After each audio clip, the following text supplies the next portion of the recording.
Good evening, everyone, and welcome to this most engaging of events at the Oxford Union.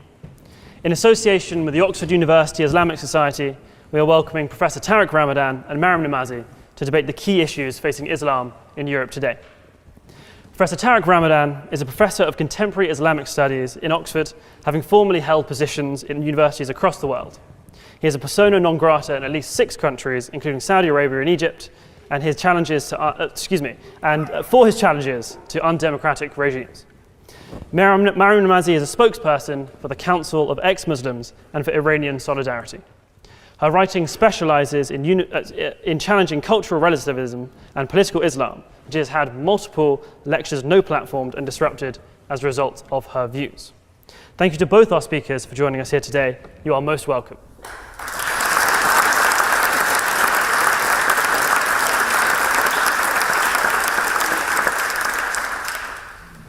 In terms of the format of the debate, the evening will run as follows. Each speaker will have 6 minutes to respond to the first 2 questions, which I will ask, and 8 minutes to respond to the third question, again, which I will ask. I will then open up the floor to the debate. Questions from the floor must be addressed to both speakers, and the speaker will have no more than 2 minutes to answer. I will ding the bell when the speaker has 1 minute left for any response or statement. With that, I'll move to my first question. Was the Charlie Hebdo cartoon of Muhammad Islamophobic? Professor Ramadan. Thank you. Thank you for the invitation. Because we don't have much time, let me go straight to the point. I think that when it comes to Islamophobia, we have to be quite clear about the definition, because not everything is about Islamophobia. And I think that this is a term which is sometimes misused. When there is a critical take on an Islamic or a religious principle, when it's criticizing the behavior of Muslims or what they are thinking, this is not Islamophobia. Islamophobia is a type of racism against Muslims when we are targeting Muslims because they are Muslims, whatever they think and whatever they do. And when it comes to Charlie Hebdo and the way they were treating Islam, it's quite clear that we have to look at what was done within a specific atmosphere in the French society. 75% of the people in France, when it comes to the survey, are thinking that Islam, the perception of Islam is negative. So Islam is a problem per se. It has to do with violence. It has to do with discrimination of women. So we are not dealing in a void. We are dealing within an atmosphere, and the way they were treating Islam was quite specific. Yes, it's true that Charlie Hebdo was targeting Christianity, much less than Islam. They were targeting some other religious principles of other religion, but in fact the way they were treating Islam and the way they were treating it within the atmosphere in France was nurturing a clear type of racism. So yes, at the end, if you look at the atmosphere, if you look at the context, it's quite clear that they were nurturing and targeting Islam, not only because they were targeting terrorism or some of the attitudes of Muslims, but it was very much about the very essence of Islam and making it, being a Muslim in France was a problem and nurturing a sense of alienation in the whole discussion. So this is one thing which is important. The second is that I was challenging them in the way they were treating, and I said to the Muslims, because I also have a problem with Islamophobia when Islamophobia is nurturing with Muslims a victim mentality. It's just to be on the defensive, so this is why I was saying you take a critical distance with this, you don't react to that. It's exactly what they want. They are provoking a reaction and they want Muslims to react in such a way. But at the same time, I was challenging the people of Charlie Hebdo by saying, what you are doing with Islam, targeting this population and targeting the people who are marginalized into the society and creating an Islamic problem within the society, this is in fact a way of creating a type, you are nurturing racism, even though per se the caricature or the cartoons are not Islamophobic. Within this atmosphere, this is exactly what you are doing. So this is your responsibility. This is what I was telling them, and I think it's problematic. Add to this, which is important in the whole discussion, is the double standard. Because the way they were dealing with Islam, you had exactly the same Charlie Hebdo. When Cine, who was working with Charlie Hebdo, did something about the son of Sarkozy and mentioning the fact that he was a Jewish son who will succeed because he is a Jewish son, within 2 weeks he was fired. So how come when it comes to Islam, you can say whatever you want in the name of freedom of expression, and when it comes to a specific discussion about the Jewish tradition, you can't do this? And when I was saying, how come you fire this one and you are nurturing and promoting that one, they say, not in the name of freedom of expression, not everything can be said. So when it's about Islam, you can say whatever you want. Why is this important? Because you cannot just extract this without looking at the whole atmosphere in France with this perception that Islam is a problem, Muslims cannot integrate, and you are targeting the Islamic values are saying they are problematic per se. So as the Islamic values are problematic per se, it means that Muslims are a problem within the French society, and then this is racist. So at the end, looking at the whole picture, yes, this is a kind of Islamophobia to which we have to respond by saying, that's fine. Freedom of expression is freedom of expression. We have to promote it, we have to protect it. This is what I said from the very beginning, but with a consistent take on everything. If you are for freedom of expression here, you have to be for freedom of expression there, for all the citizens exactly the same way, and then you also have to take into account so this is 1 minute? Okay, you have to take into account the atmosphere that is within the society. A last point here, which is also important, is the way the people from within Charlie Hebdo were dealing with the issue. It's as if, in fact, they knew that by provoking the reactions, they were having this kind of exposure within the society.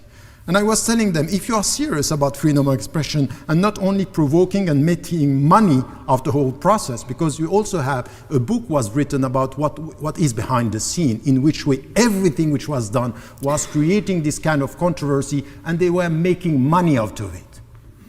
And I told them, if you are serious about this, take all the money that you are getting and give this money to African countries just to show that you are serious about the principles and not using the controversy to get more exposure, because you know that Islam is making money. So yes, they were Islamophobic because of the environment and because of the way they were dealing with it.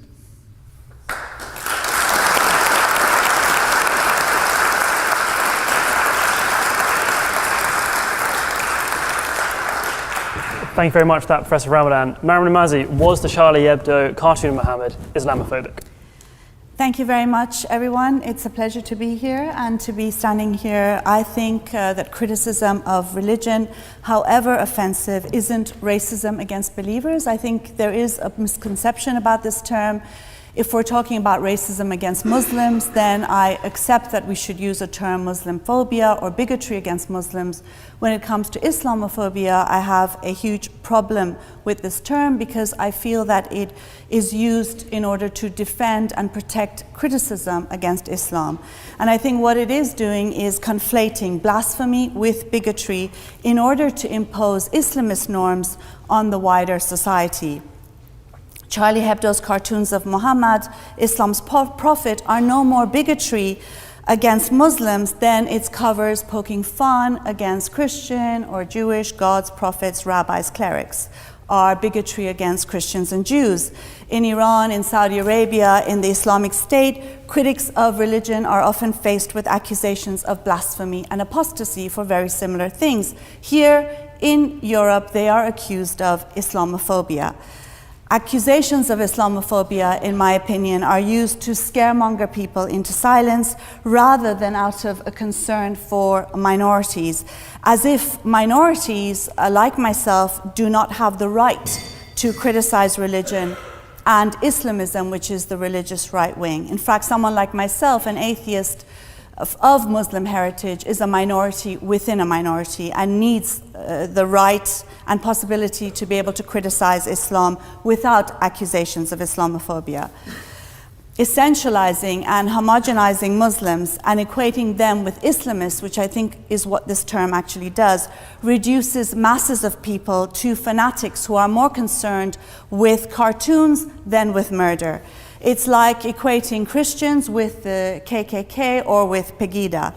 Calling Charlie Islamophobic, in my opinion, sees dissent and blasphemy through Islamist eyes, an offense that must either be censored or punished by death, whether it's by Sharia law in countries ruled by Sharia or via the Kalashnikov if it is here in the West.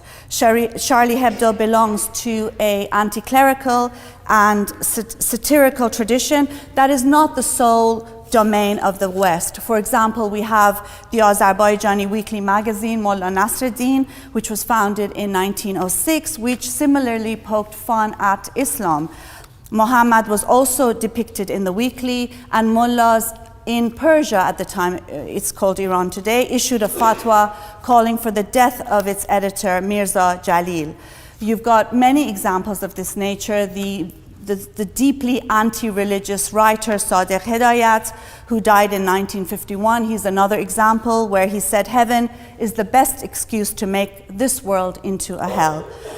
The conflation of entire communities and societies with Islamism refuses to acknowledge that there are many within those who are considered Muslims, which, by the way, include reformers, include secularists, including believing secularists, as well as ex-Muslims and atheists, and feminists, socialists, and so on and so forth, who also want to and need to criticize Islam and Islamism, often at great risk to their lives. People like Raif Badawi, who has been sentenced to 10 years in prison and 1,000 lashes merely for raising the question of religion and politics. Bangladeshi bloggers like Avijit Roy, who was hacked to death for his books on science and religion. Hesameddin Farzizadeh, a 23-year-old writer and student in Iran, who's been sentenced to death for a book examining the history and questioning facets of Shia Islam. Abdulaziz Douada, an Islamic scholar who has been sentenced to death in Nigeria for a lecture which was deemed blasphemous against Islam's prophet, and on and on. Saying Charlie is Islamophobic is as absurd as saying Raif Badawi or Fatima Naout, now given 3 years imprisonment in Egypt for insulting Islam because she criticized Islamic animal slaughters. It actually means that these people are also bigots, which is absurd. Algerian sociologist Mariama Helaloukas says this distorting Eurocentric vision sees Muslims only as victims and oppressed minorities, whereas just crossing a few borders could allow one to appreciate the Islamist nature and political program, whether it regards women's rights, whether it regards blasphemy laws or free thought. As Women Living Under Muslim Law says, this movement's main target is the internal democratic opposition to their theocratic project and to their project of controlling all aspects of society in the name of religion, including education, the legal system, youth services. When they come to power, they silence people, including cartoonists. What is really being said when Charlie is accused of Islamophobia is that criticism of Islam and Islamism are forbidden, blasphemy laws are required to protect Muslims, or rather Islamist sensibilities, and that therefore threats and actual murders of critics is perfectly legitimate, whether in Paris or beyond. Thank you.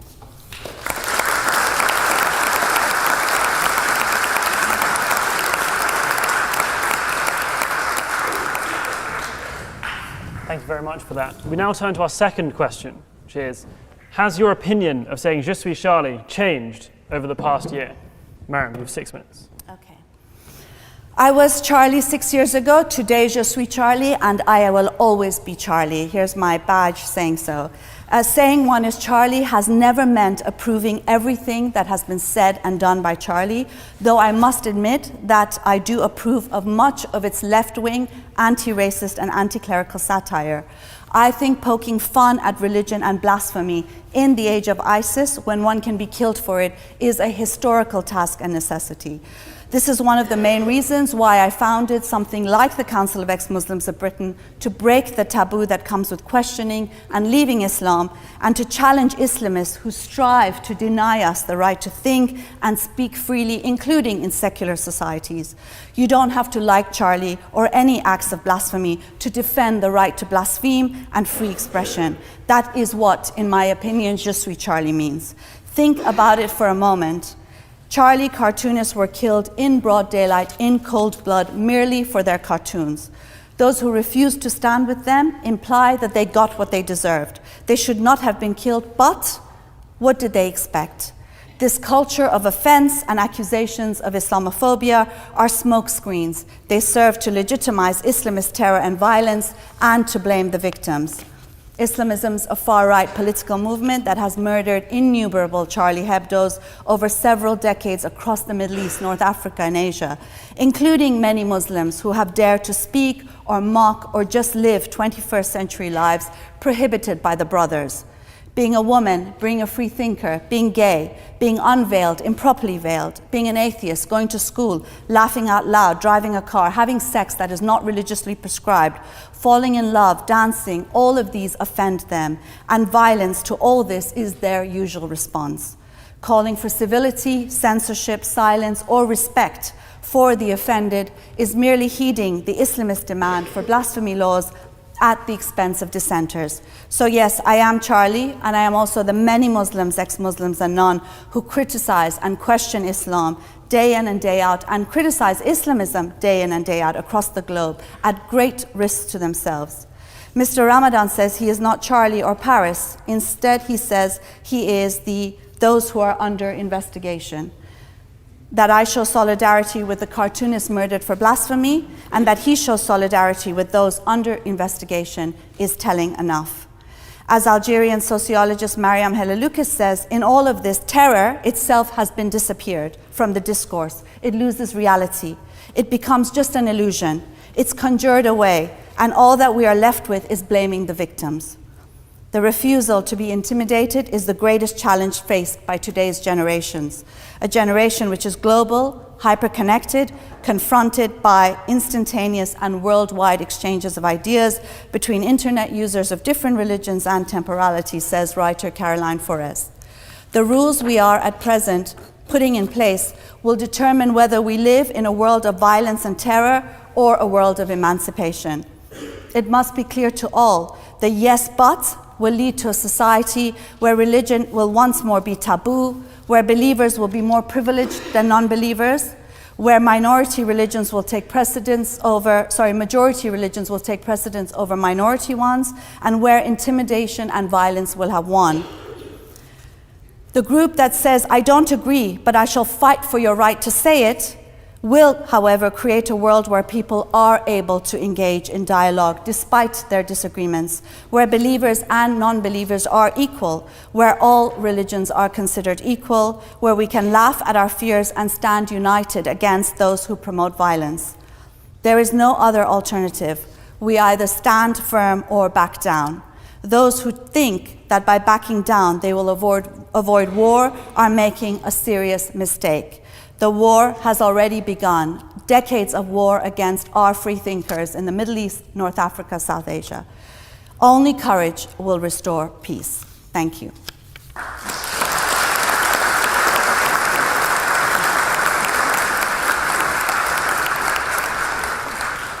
Thank you very much. Just to reiterate the question, has your opinion of saying Je suis Charlie changed over the past year, Professor Ramadan?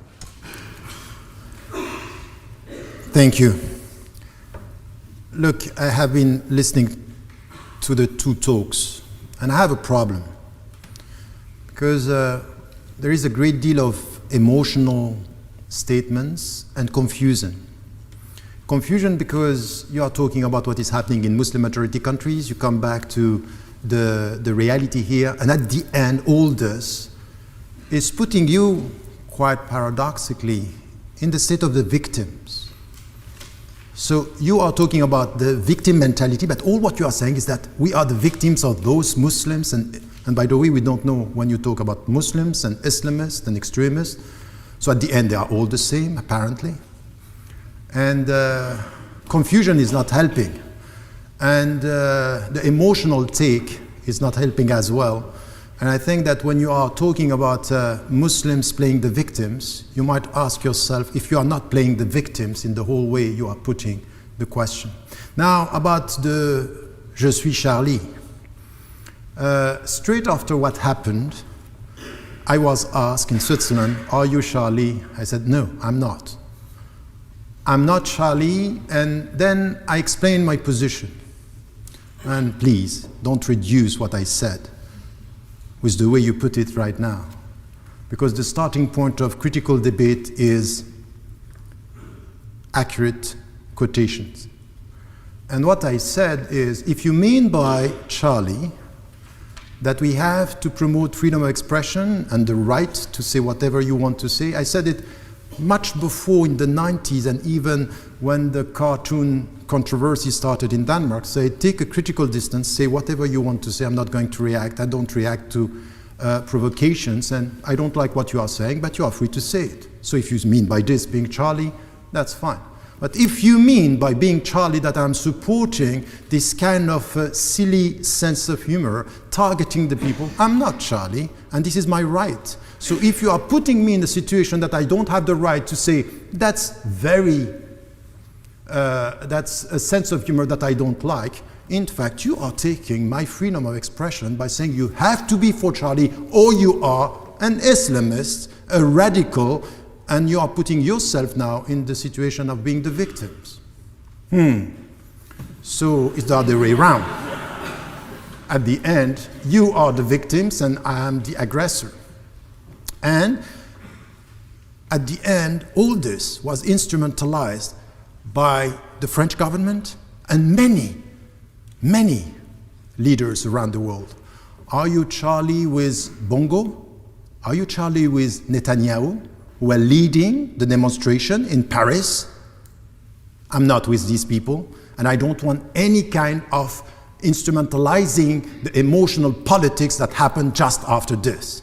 I prefer to be clear on a rational, reasonable statement saying, Charlie for freedom of expression, yes. Charlie to target and stigmatize people, never. And then, when I was asked, are you Paris? What I said is not only I'm not Paris. I said, I'm Paris if you, with me, you add, I'm Beirut, I'm Ouagadougou, I'm Baghdad, I'm Damascus, and I'm Gaza. If you say with me, you are all this, let's go, I'm Paris. But if it's Paris and nothing else, no, I'm not Paris. Is it clear? That's my position. Because I think that the problem that we have with your positioning very often is that you are reducing the statements and the vision of the other by saying they are all the same. This is what they are saying. We are not as simplistic as that. It's a bit more complex than being on one side. And I never said yes, but I'm always saying yes, and. And you have to come to the complexity of the issue by saying, look, I'm not going to support these people, and when I said to the coward sense of humor that these people had, because targeting the marginalized community in France and saying this is what Islam is all about.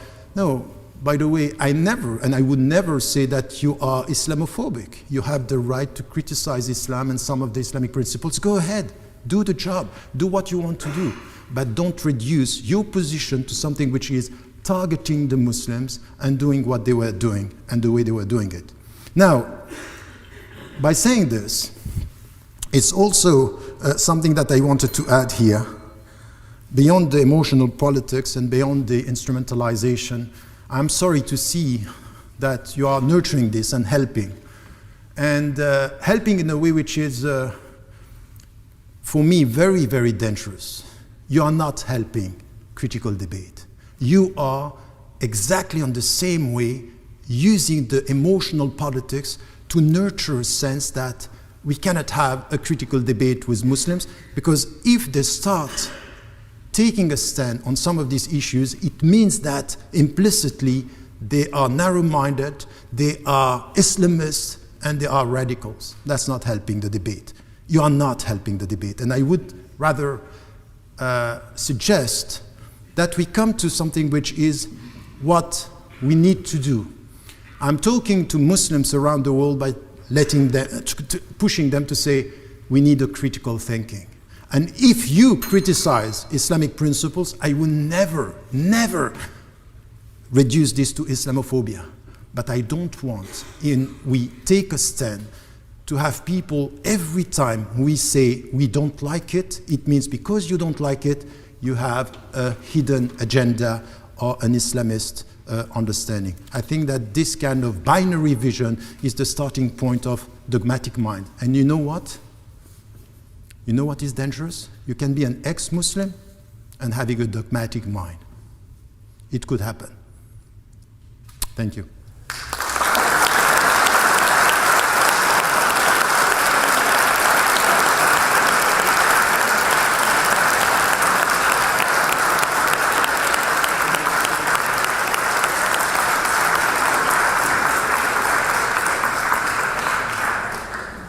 Thank you for your responses to that question. We now move to the final question from me, which ties in quite nicely to what you were saying. What are the rights and responsibilities of free speech? Free speech. It's me now. This is you, yes. Yeah. Okay, look. Once again, I don't want to repeat what I said, but still I have to start with this. The starting point, and I would say, because you were speaking about Muslim majority countries and the West. My take on what is happening in the West as well as at what is happening in Muslim majority countries is that we need to be clear, freedom of expression should be protected in Muslim majority countries as well as in the West. For me, there is no double standard. So if you are, and by, for example, I don't agree with anything which has to do with apostasy or blasphemy.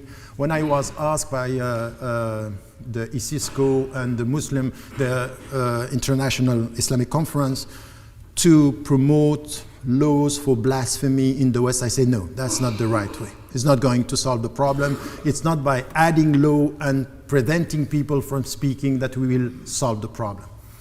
So freedom of expression should be protected here, and all the situations you mentioned, I think that Muslims should be quite clear. We have to be critical with dictatorships. We have to be critical with Muslim majority countries by saying what is happening in Pakistan, what is happening in Saudi Arabia or in Qatar. I took a position which was very clear on the poet who was jailed because he was criticizing the government. I think we have to be clear on this.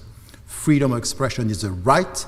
It should be a constitutional right, and we have to protect this in Muslim majority countries as well as in the West. And for the Muslims, and especially in the West, they have, this is what the way I was putting it, and I started talking about this in Denmark when I was there 1 week after the cartoon controversy started. I said to the Muslim, this is my sentence, the phrase I put it, take an intellectual critical distance. Don't react to this, just say you don't like it, but this is part of the debate in France or in Denmark or in Europe.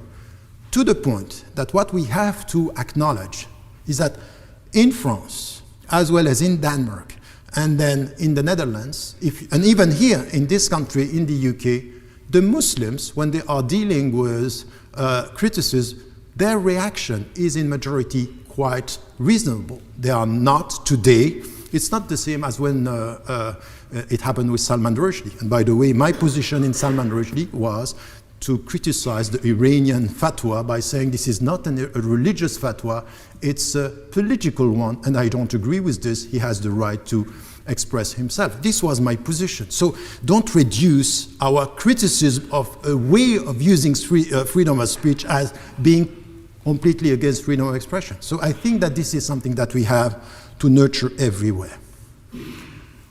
And to be critical with what is done in the name of Islam in many Muslim majority countries. That's the starting point of the discussion. So I'm not going to promote freedom of expression in the West and keep silent with the lack of freedom of expression in Muslim majority countries, from the Gulf state to our allies here, because very often we speak about freedom of expression, but many are silent when they are dealing with dictators which are our allies. That's the reality. Gulf states are the allies of the West, so we don't speak about this, we don't care about what is happening to the people who are in jail, in political terms as well as in intellectual terms, because it also has to do with politics. Having said that now, I also think that in this I'm following Gandhi when he first got the Charter for the Universal Declaration of Human Rights. He responded by saying, my mother told me that with every right you have, there is a duty.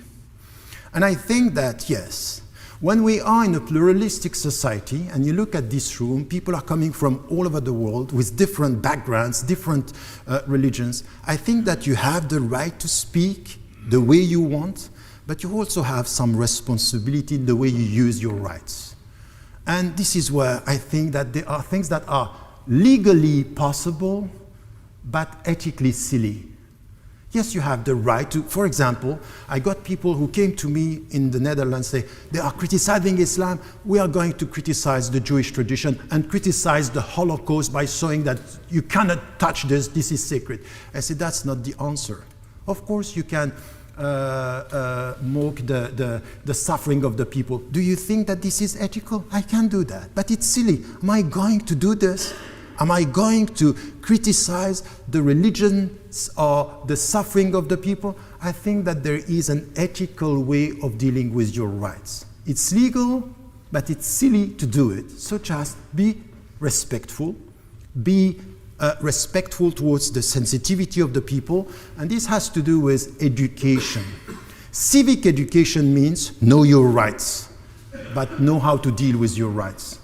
You have the right to insult, but don't do it. You have the right to mock the people, but don't do it. Don't do this because it's not helping us to live together. So pluralism is not only about an accumulation of rights, it's also an understanding of our civic responsibility towards our fellow brothers and sisters in humanity and our fellow citizens. So when, for example, I was dealing with the people in Charlie Hebdo, I said, it's fine, you can do it, but do you think that this is sensible? Do you think that this is what this is going to help us to live together? So I would like people like you to be part of the discussion, not in a confrontational way, by saying, this is my rights and I have the right to do it. Yes, you have the right, and I would prefer to have this open space where we respect each other, we listen to our sensitivity, and there is something which is called collective psychology. And I was in India. You know, there are not Muslims in majority there. And a Hindu was telling me, you know what, there is something which is coming from the West, which is not our sensitivity. We don't laugh at religions. We don't laugh at spirituality. And he was telling me from a cultural, a religious background. I think that this is also part of our living together. We should listen to this. We should know our responsibility towards this. So I would say that the right civic culture in our societies, and I'm also saying this for Muslim majority countries, has to do with protecting the rights, the freedom of speech. And by the way, there is also something which you have to say, and we have to repeat this. There is nothing like absolute freedom of speech. Nothing in any society. There are things that you can't say, and racism is not acceptable. Insulting and slander, this is illegal. So we have to have a framework within which we are working. Within this, we don't need more law, we just need more education. So, you know what? Being obsessed with your rights could be sometimes very arrogant and nurturing ignorance of the other. I would prefer more education about the knowledge of the other. And I know something from my life. I traveled a lot. The more I know about the people, the more responsible I am with my right to speak. It doesn't mean that it's censorship. It's just sensitivity, respect, understanding. The more you travel, the more you are very cautious with, of course I can say it, but I know that it's going to hurt you And living together doesn't start with hurting the people. It starts with more education, more knowledge. Your rights are your rights, but the way you use them is also something which is essential. And I would tell you something which is the great majority of the people agree with this. They agree with this quite naturally. They get a sense that, yes, you can say it, by why. Why are you going to hurt the people just for the sake of showing that you have this freedom of expression? So more education, more respect, and less obsession with my rights, and more understanding of our living together. This is the way I would put our responsibility towards freedom of speech. Thank you.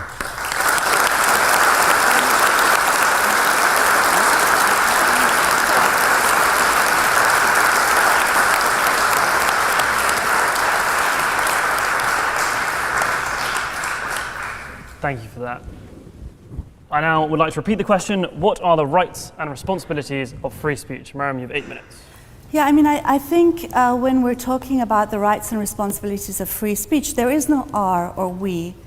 You don't represent all Muslims, and I don't represent all ex-Muslims and atheists. Obviously, there are differences of opinion amongst every group and community. And so, the reality of the matter is that this conflation between Islam as an idea that can be criticized, Islamism as a far-right political movement, which is the fascism of our era, in my opinion. It represents, whether it's the Muslim Brotherhood, whether it's the Iranian regime, whether it's ISIS, whether it's the Saudi regime. It's a far-right political movement that uses lovely, flowery words, often doublespeak, to defend the rights of the Islamists by pretending that they are defending the rights of all Muslims. There is no ROE. There is no ROE. There are many, many Muslims who are languishing in prisons and facing the death penalty for criticizing Islam, not even criticizing Islam. You have 27 Qurani Muslims in the Sudan. They believe that the Quran is holy. They question the hadith. They are now facing the death penalty. This is not just a question for ex-Muslims and atheists. There are many Muslims who face, the wrath of the Islamist movement. So I think one of the things that's often done is that these three are conflated together, and therefore, if you criticize Islam or you draw a cartoon, as Charlie Hebdo did, here's the cover of after the attack on Charlie Hebdo, which is actually a statement on fanaticism, not on Muhammad, Islam's prophet. So when you see something like that, it's not automatic that every Muslim is offended by Charlie Hebdo. There are, for example, journalists in Turkey who printed the Charlie Hebdo cartoon. There was a Iranian state-owned press that printed the Charlie Hebdo cartoons and was shut down as a result. There were lawyers and journalists who tried to rally in defense of Charlie Hebdo in Iran and were stopped and beaten back by security agents.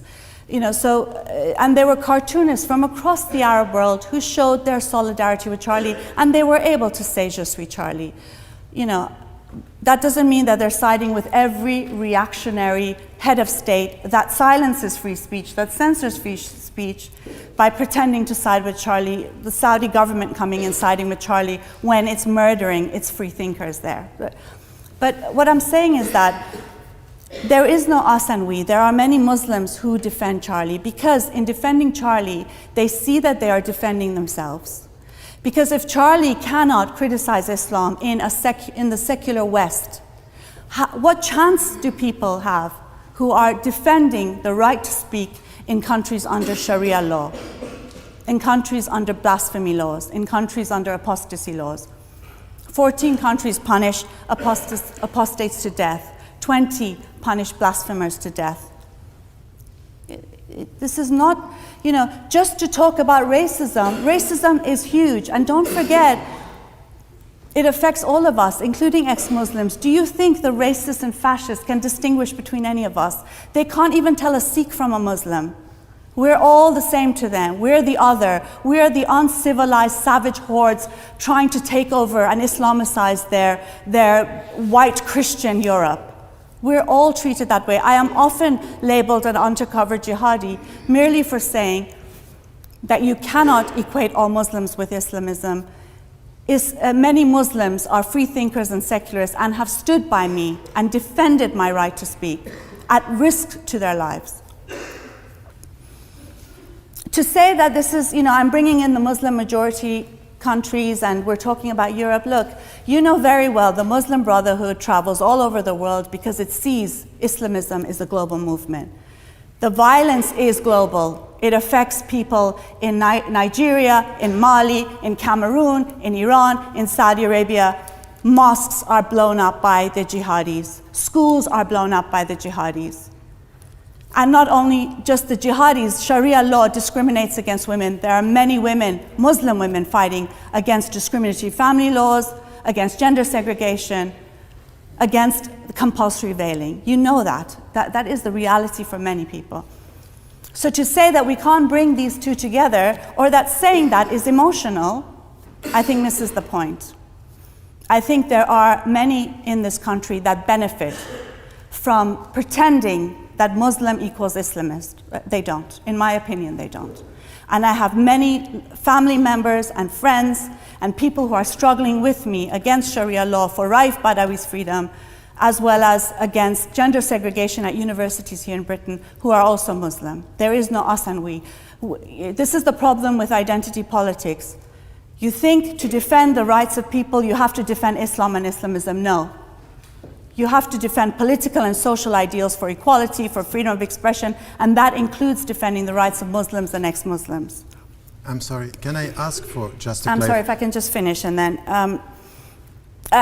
to say that, speaking of this reality, this violence, this indiscriminate violence against countless human beings for decades, there are mass graves in Iran of generations that have been slaughtered by this movement.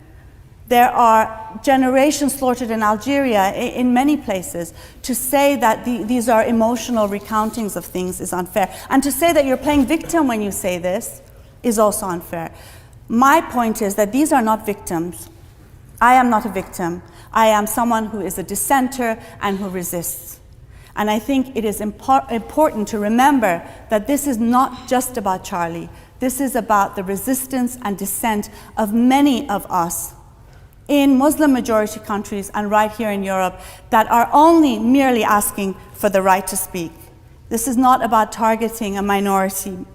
We are also, many dissenters are minorities within minorities. And racism is not the only context. Fundamentalism is too. You cannot conjure away the jihadi violence and terror. You cannot conjure away Sharia laws and its effects on millions of people because you want to only focus on racism. Racism is important. We have to fight it. You cannot ignore it. But do not hide behind a defense of a minority, and in effect, what you're doing is defending Islamism. For me, I think free expression is key here. It's the only way that many of us are able to speak and to breathe and to challenge that which is oppressing us. And therefore, I think it should be free for everyone. It should be unlimited. I don't agree in any double standards. I think unless there is incitement to violence, and a lot of Islamists actually incite violence, unless there is incitement to violence, it should be free. It cannot be free unless it is free for everyone.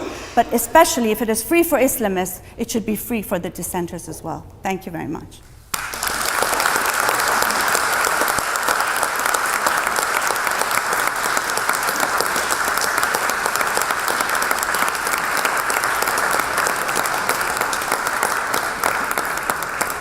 Before we move to questions from the floor, Professor Ramadan, would you like to respond to that? And then, Mariam, you will have a chance to respond to you. Yeah, I had a question, because there are lots of implicit things that are in your talk. You keep on repeating Muslims and Islamists. So you will just respond to this question. In all what I said now, you have the impression that I am an Islamist. This is what you are implicitly repeating. No, I believe that. I'm not implicitly repeating it. So- Sorry. Just to be very clear. Thank you. Exactly. Yeah. Thank you. You're welcome. Like this, it's clear. Yeah. And now you have to prove it. In all what I said, I want you to be clear.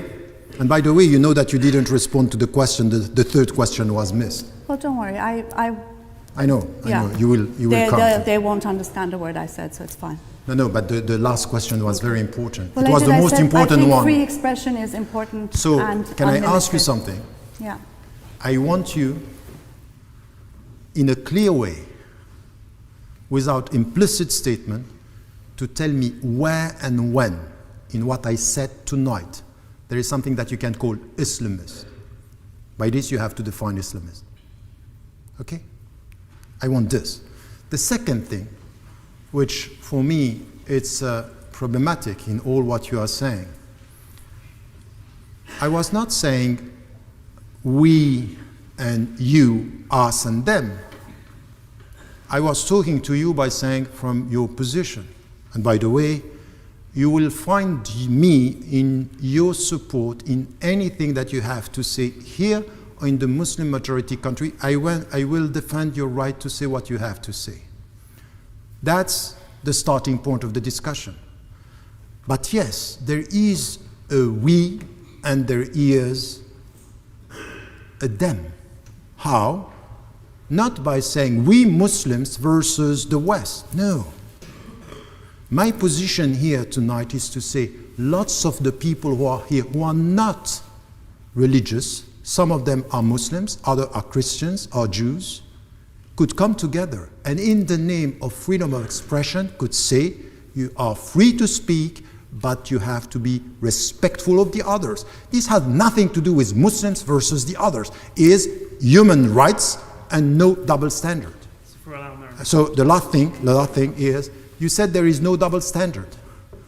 Have you been against Charlie Hebdo when they fired Siné because he said something about Sarkozy's son? Were you there? If not, why? Okay. Okay.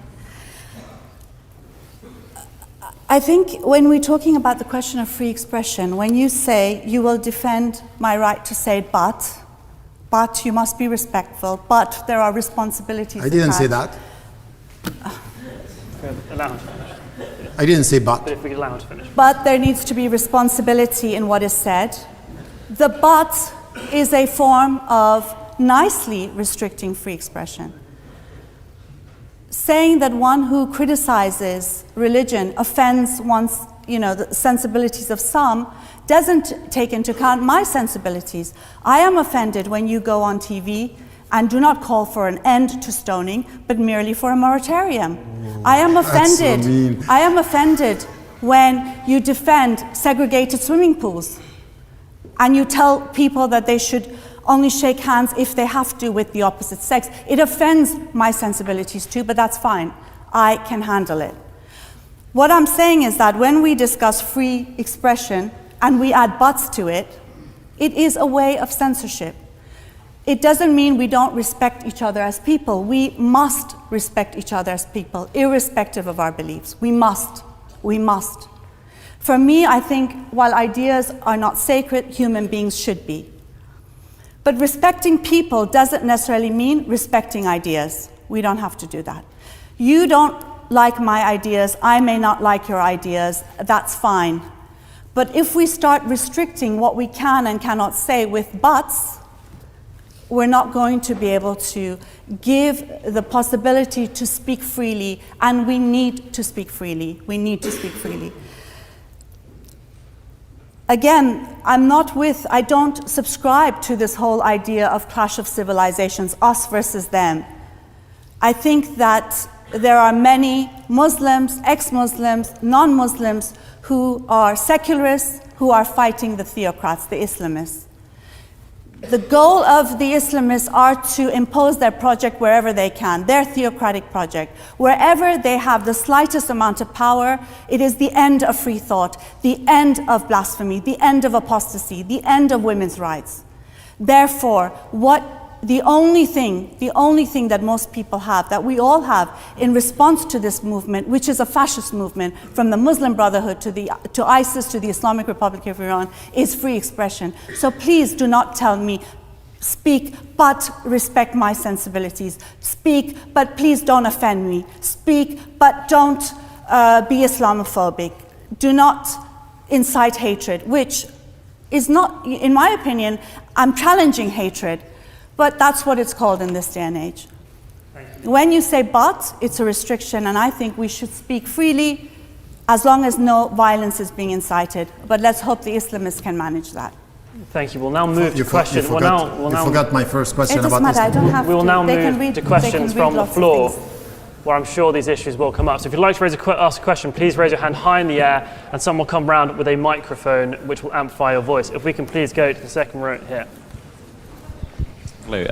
So please also remember to address your questions to both speakers. Yes, thank you very much. Oh, do you want me to stand up? I'll go on then. Well, thank you very much to both of you. It's been quite a heated debate, I think, so far. I know. Heated? I know. It was a nice one. My question is, does mainstream Islam in Europe, or in Britain, I don't mind which way you choose to answer it, need reform? And if so, in what ways and to what extent? Do you mind if we start with Mariam, and then we'll come to you, Professor? So, 2 minutes. Sorry, can I just put my timer on? Yes, Sorry. of course. No, okay, yeah. I don't think that religions, well, if they need reform, it's up to believers to decide what form of reform that is needed. I think, in a sense, Islam is going through a reformation. ISIS is Islam's reformation. And that actually what we need is an enlightenment against the Islamic Inquisition, as we did during Christianity's Inquisition. But I do want to also say this, that I think Islam is a lived experience, and that all people are much, much, much better than the tenets of their religious texts, whether it's the Quran, the Bible, or the Torah. And therefore, I think that, if people want to reform their religion, that's their prerogative. For me, the issue is to live in societies where religion is your right, but don't forget the right to religion has a corresponding right to be free from religion. And that freedom to be free from religion is impossible in theocracies. And I think, therefore, secular societies are better for all. Thank you. Professor Ramadan. So now when you do this, we have to stop. Oh, no, that's 1 minute. You have 1 minute. Yeah, you had 1 minute. Go ahead. It doesn't matter, it's okay. Go I'll ahead, let you go speak. ahead. Go ahead, no, it's fine. Are you sure? Yeah.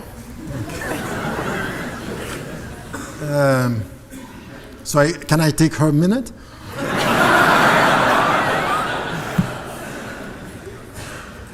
Look, just very quickly to react, because I didn't have time. You quoted me in a way 3 times. The 3 quotations are wrong, and that's not fair. So, because what you said, I never said it, and not in that way.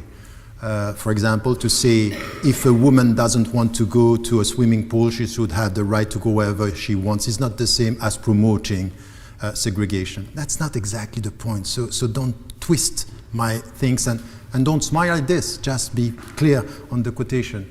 So on this, in what you are saying, I keep on repeating that Islam doesn't need reform, but Muslim minds need reform. They need to reassess the interpretation. And by the way, not only in the West, I don't know why we have to speak about the UK or do we speak about Europe. Throughout the world, we need to have a reassessment of the way we are reading the scriptural sources, in the way we are dealing with the world. And I say yes, there is no doubt that Muslims around the world are facing many crises. One of them is the way they are reading the scriptural sources. And this is an internal debate. For example, to say what I said before, the right for people to be critical towards Muslim values and Muslim practices, this should be something which is open. It's not in Muslim majority countries. And by the way, not only for the people who are criticizing Islam. I want to see, I'm not an Islamist, but there is something that I'm going to protect as long as I am alive. Is anyone is facing dictatorship and up in jail, I would expect from someone like you to say the dictators are not only Islamist dictatorship, but also the secular dictatorships. I want you to speak about Egypt the way you are talking about Iran. Sure. Sure. Yeah, I agree. You're right. Yeah. Good. We will now move to another question. So, can we please go to the member in the third row back here? Thank you. Very confused in a lot of ways by what's been going on, because this whole thing about Islamism and Islam, you know, this kind of difference between these two things. I mean, for most of us who are witnessing all this going on, what Islamism is a kind of violent version of Islam. That's what it is. It's one that will go and kill a Charlie Hebdo, whereas another Islam person might say, no, I'm sorry, I'm not going to actually murder the people, you know. But there is not a difference in kind of the theology of it all. The theology of it all is the caliphate and the wanting that the whole world is going to be run by an Islamic creed and this theocracy. And I think that's what we're all afraid of, is that if it happens, if lots of kind of people from Islam come into our countries, we're going to suddenly find that we're being ruled by the kind of theocracy that... Sorry, is there a question in there? And please? that's the question. I mean, are you going to tell me that I'm actually going to be able to say that, you know, I don't wish to be ruled in this way, that I'm, you know, I feel that we're not free, and many of us are frightened even now to speak, to say something like I'm saying. A lot of people wouldn't even dare say that. They'd think, golly, somebody's going to throw a brick through my window if I start criticising or suggesting that I might be afraid of Islam. Okay, thank you. Professor, would you like to respond to that? Thank you for your question. Quite quickly about this question. The starting point of our discussion is for you, because I can understand that you have perceptions and understanding Islam and Islamism, and with such talks, it's clear that it's very confusing, because the starting point of what some are doing is to avoid defining the terms. So, okay, that's fine. If we could let Professor Ramadan make his point. He's got 2 minutes. Thank you. Please continue. So we start again the 2 minutes. Well. So, my point is to say when it comes to Islamism, we have to be very, you know, what we call political Islam is there are so many trends and so many different ways of looking at political involvement. So the starting point is not to confuse. You cannot put, as it was implicitly and quite explicitly done, the Muslim Brotherhood to Al-Qaeda and Daesh in the same box. That's simply wrong. In any first university class, somebody doing this should do again the first year. Can we please let Professor Ramadan make his point? Excuse me. Can we please let Professor Ramadan make his point? Thank you. You know, and exactly the same. What you are saying about Saudi Arabia, is we have to be very critical about the Salafi interpretation. By the way, we are quite silent in Britain with Saudi Arabia because they have money, and their money makes us silence. So we deal with it. But we are at the highest, At the highest level of the state here, we are dealing with the kings there and targeting the followers here by saying you are wrong, but we take the money from there. So there is a lack of consistency in every policy that we have coming from the West. So this is the first answer. So we have to be very specific about this. Now, when you are talking about Daesh and violence, we have to be clear that anything which has to do with violence, but you also have to listen to the great majority of the Muslims around the world saying and repeating, Daesh and the Islamic State, or the so-called Islamic State, have nothing to do with the Islamic principles. And all the governments in the West, by the way, are telling you that the immense majority of the Muslims and the European Muslims are law-abiding. And by the way, just one thing, they are not coming to your country. Many of them are at home.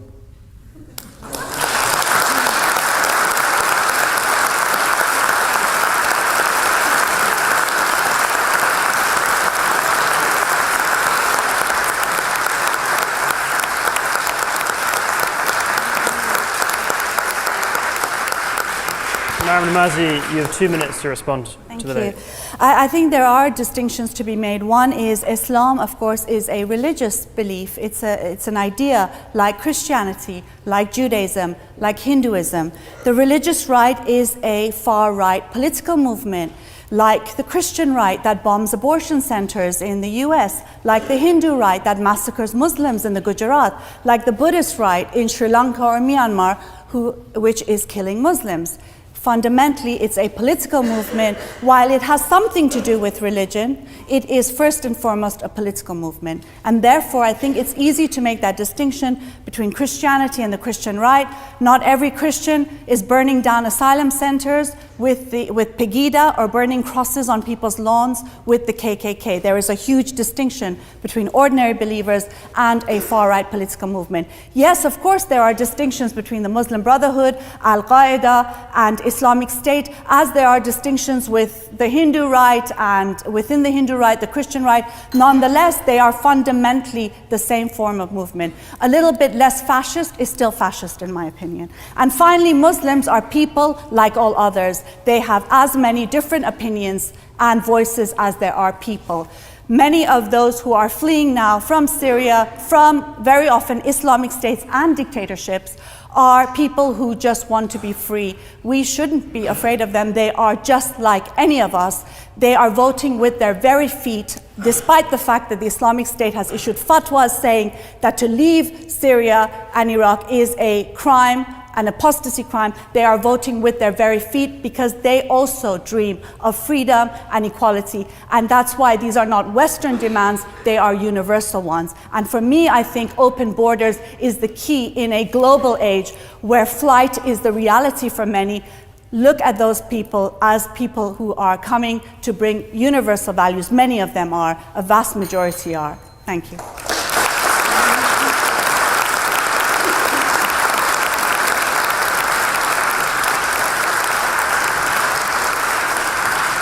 Thank you. We'll now look for another question. Could we please go to the member right at the back?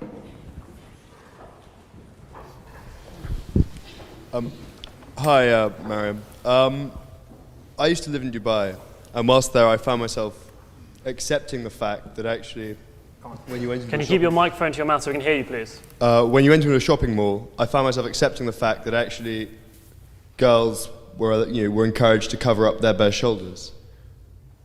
Does this make me an Islamist? Sorry. What I'm trying to ask is basically how your definition of Islamism seems to imply that any imposition of Islamic culture in any public place is fundamentally wrong. Why do you think this? And surely when it's something which is so slight as that, that can be tolerated. Is this a question addressed just to Mariam? To Mariam, we both will answer, right? Right, yeah, both speakers will answer, but in future can you please address questions to both speakers? Thank you. So, Mariam, please, you have 2 minutes. Yes, it's in the back, yeah.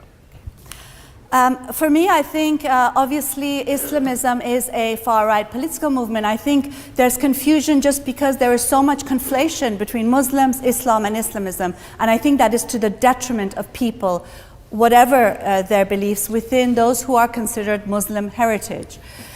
Islamism to me is a political movement first and foremost, so it's not individuals practicing their religious beliefs, my parents fasting or going to mosque or what have you, what ordinary believers do. It's very different than a political movement that is trying to impose a caliphate, which is an Islamic state, that is trying to impose Sharia law, which, by the way, we often hear about jihadis and how, that is the violence that one needs to be concerned about. This is very much the British government line and other government lines as well. However, for me, that's not the only concern. Sharia law is a form of indiscriminate violence against the populations where it rules. We're not just talking about amputations for stealing or stoning. for adultery, but also discriminatory family laws, women's rights to divorce, to child custody, women's testimony being half that of a man. These are major battlegrounds for many women and men in Muslim majority countries and also here in Europe. So that's the distinction. Islamism is a far-right political movement. If you can tell the difference between a Christian and a member of the EDL, then I think you should be able to tell the difference between a Muslim and an Islamist. Professor Ramadan.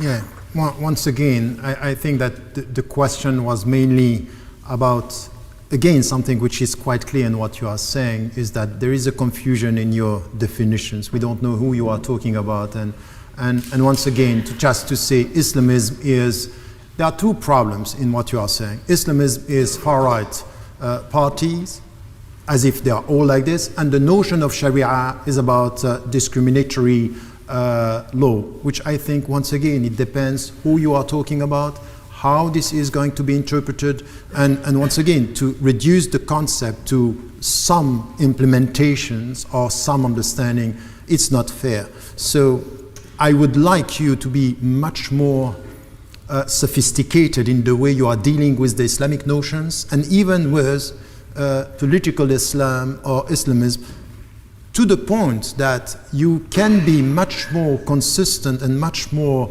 efficient in your criticism if you don't put everything in the same box and say they are all the same. And because at the end, this is used also by some dictators who are doing exactly what you are doing. They are saying all our opponents are Islamists, they are radicals, so we have the right to oppress them.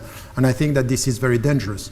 I would like you as well to be, as I said, and I repeat this, quite clear about the repression that some of the political activists are facing in secular dictatorships. And unfortunately, we don't hear you enough being critical towards the dictators. It's as if you have one target, is the religious dictatorships and not the others. Just be consistent. Be critical to all the dictators, and the secular dictatorships are as bad as any religious dictatorships. The last point that I wanted to make is, for example, we have to be quite clear about the violence and Daesh. Please don't confuse what Daesh and the Islamic State are doing with other Islamic trends in the Muslim majority countries, because that's not fair. I'm considered as an apostate my blood is lawful for Daesh. I'm quite happy with that. As much as I was happy not to be able to enter the United States of America under George W. Bush. It's an honor just to be perceived as an apostate and not to be, that's an honor. I'm serious about that. But at the point, it's not for us now to play the victims and to say, oh, we are rejected. We have to take a stand. We have to be consistent. We have to be clear to the definitions that we are using and the principles that we are defending. And unfortunately, even in what you are saying, there are double standards. Thank you. We'll now look for another question. Could we please go to the member in the front there with the glasses? Yeah.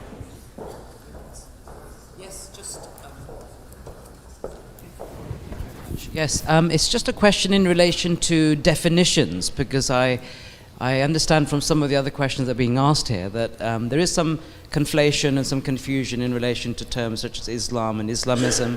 Reform is another word, for example, that can be easily understood in a variety of different ways.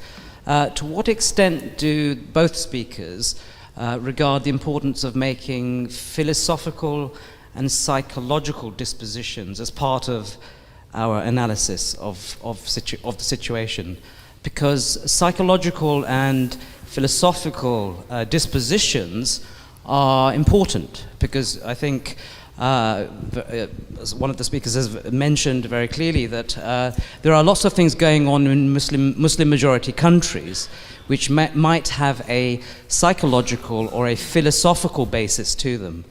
So my question really is, when we're trying to define some of these very difficult terms, to what extent might that distinction between psychological and philosophical positions be useful in the analysis? Professor Ramadan, 2 minutes. Yes, that's a very, I'm not sure I understood the question, but what I understood is very good. I like your question. Because I think it's exactly Because what... if I just clarify, I mean, psychological dispositions would be things such as moodiness, irritability. Moodiness and irritability. So we might look at individual actors in a particular Muslim country acting and reacting to a particular political event. But a philosophical disposition would be something which looks at things which are a bit more permanent, or things which may not change or change under specific conditions. Solubility, for example, fragility. Professor Ramadan. So I think I got that. I really think that in our discussion in Muslim majority countries, and by the way, even in the West, we have to stop Islamizing all the questions. It's as if everything is under the religious frame, and we understand the people, give me your religious identity, I know how I am going to define you. That's wrong. That's completely wrong. My identity is not only to be a Muslim, and I'm saying to Muslims living in the West, as well as Muslim majority countries, stop talking about Islam. Behave as Muslims, but just be citizens and human beings and deal with the cultural dimension, the psychological dimension. So what you said, when it comes to the Muslim majority countries, and once again, even here, we have to take into account many other factors. You spoke about the psychological factor. That's very important. I'm dealing with people who have much more psychological problems than religious concern. This is one. Second, when it comes to the legal framework, this obsession that Muslims have about is it halal and is it haram, that's a problem. Because at the end, the philosophy of law, this philosophy of the whole discussion is not there. We have to reconcile philosophy, psychology, but not only this. Socioeconomic problems. Socioeconomic problems. Many of the problems we are dealing with are socioeconomic problems and not religious problems. It has to do with unemployment. It has to do, for example, we keep on repeating, you know what? We have a problem with women in Muslim majority countries and in the West. Yes, there is a problem with women, but I would tell you that today in the Muslim majority countries, as well as the Muslim community, we have a problem with men. We have a problem with men, with the psychology of how is my place, where is my place in the whole thing, because it's changing so fast that there is a problem. So I think that we have to stop being obsessed with religion and start talking about so many other factors that are explaining what is happening in the world today. Thank you, Professor Ramadan. Myron Mazzi, you have 2 minutes. Yeah, I think there are many different factors that feed into this question, but I think I'd like to go back to the fact that it is a political issue first and foremost. You know, when you talk about this obsession with religion as the only marker that identifies people, this is partly because of a religious right wing that insists and continues to label entire groups and communities of people as Muslim and only as Muslim. And of course, the Iraqization of the world, the separation of entire societies based on ethnicity and religion and culture hasn't helped. We see that in Europe too with regards to multiculturalism and the fact that groups and communities are divided into one religious identity, a homogenized identity, where making dissent impossible. If there is confusion, I think it's the Islamists who are aiding the confusion because they refuse to give a distinction between Muslims, Islam, and Islamism. And that's why these three are often conflated with each other. A criticism of Islam and Islamism is seen to be an attack on Muslims. It benefits the Islamists. I'm also against US militarism, I'm a communist, I'm against capitalism, but this talk is about Charlie Hebdo and Islamism. So whataboutery, why didn't I mention this and that, really doesn't help. Again, I want to also say that the reality of the matter is that while these religious right movements are different, you know, you have the Hindu right in India getting very angry when they're compared with Islamism as another religious right-wing movement. My argument is that there are many differences, but fundamentally, these are movements that are very similar to fascist movements. Thank you. We have time for one final question. Excuse me, we will have one final question. Please keep this question short. We will go to the member in the red on the front here.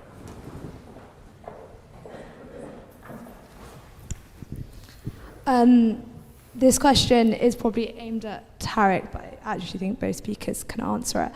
I completely agree with your distinction that when we're talking about reform, you're talking about reforming Muslim interpretations rather than Islam. I completely agree with that. What I do want to ask, and it's probably the same for all monotheisms, all religions of the book, all Abrahamic religions, is it the case that, and I'm not sure about this, but is it the case that there is something within Islam, and I can qualify this, or within religions, that prevents or hinders reform? So, Mariam, you will answer this question first in the order, so you have 2 minutes to answer this question. So I'm the last one. You That's are the good. last one, that's right. I'm lucky. It's following the order. Of course, you're going to have the last word, but still not the best word. On the issue of reform, I think, look, in my opinion, we're living under an Islamic Inquisition like the Christian Inquisition. And I think when you're living in such a situation, reform is impossible because a lot of Muslim free thinkers and reformers, Muslim reformers, I'm not vested in this because I'm an atheist, but Muslim reformers are facing death threats, are facing imprisonment, and the death penalty, including, or death threats here in Europe as well. People like Osama Hassan, for example, that want to reform, that want to challenge the status quo. So I think when you are faced with a religious right-wing movement that has power, and that says that this is the interpretation, and that's the only interpretation that's going to matter, and that everyone has to abide by those interpretations, it makes reform very difficult. And that's why I think, in fact, challenging Islamism politically opens the way, and also by ways of blasphemy and apostasy. Whilst a lot of people may not like it, may feel uncomfortable with it, it is a way of challenging this movement and opening up the space so that actually the reform and dissent that's very needed can take place. So I think for any sort of challenging of religion, which is dogma, which is deemed sacred, which is untouchable, there needs to be criticism in order to do that. And to criticize, we need unconditional free expression. And that's something that unfortunately we're denied very often in Europe as well as across the world. And not just ex-Muslims, but many, many Muslims, minority religions, and agnostics, unbelievers, and everyone else. And that's why I think defending free expression is a defense not just of ex-Muslims and minorities within minorities, but of Muslims as well. And it's hugely important. Thank you.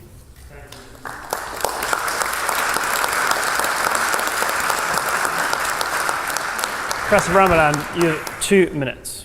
Yes, just to react on what you were saying right now. Again, you keep on repeating always the same thing about Islamism and about this, it's not helping. And then there is, I'm sorry to say, a kind of an obsession in the way you are dealing with the issue.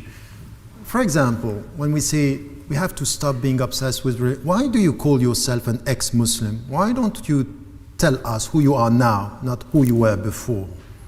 What is the meaning of being an ex-Muslim? I don't care about who you were before. Just let us talk about who you... So this obsession that I have, why? You know why? Because in the atmosphere, you are also playing a very important political role in the West now by being an ex-Muslim, being able to say something about Islam because you were a Muslim. Sorry? I asked the question. Can you please let speaker I have 2 minutes, so I'm sharing my time. That's okay. Respect his time. Thank you very much. No more interruptions on that regard. Thank you. So this is the problem, and this is my reaction to this. As to your question, I hope you're happy. So, yes, there are within all the religions, all the monotheistic religion, there are people from within, or powers from within. We have to understand this, that within religions there are spaces where power is at stake. Who is interpreting? And some they don't like the reformist approach. And I think that this is exactly an internal struggle.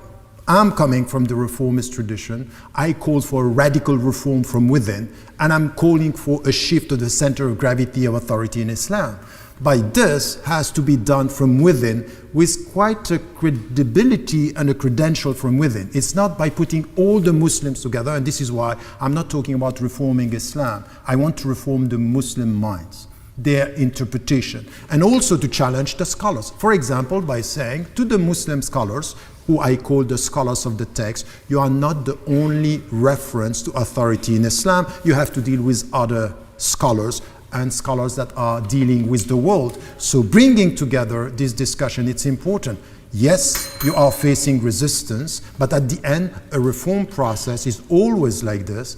My point is, do it from within, step by step, challenging the questions and being able to bring to the table not only Muslims, by the way, because my last point is this one.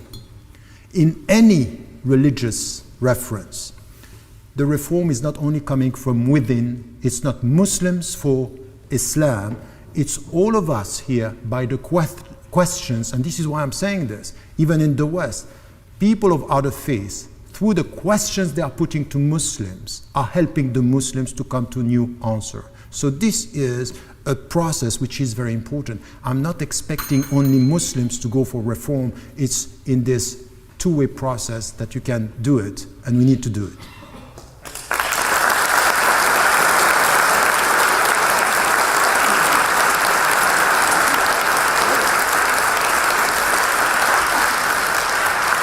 I am afraid that is all we have time for. Thank you very much to everyone who asked a question this evening, and most of all, thank you to our guest speakers. Please can I ask everyone to remain seated as we leave the chamber, and once again, thank Professor Tariq Ramadan and Mariam Namazi.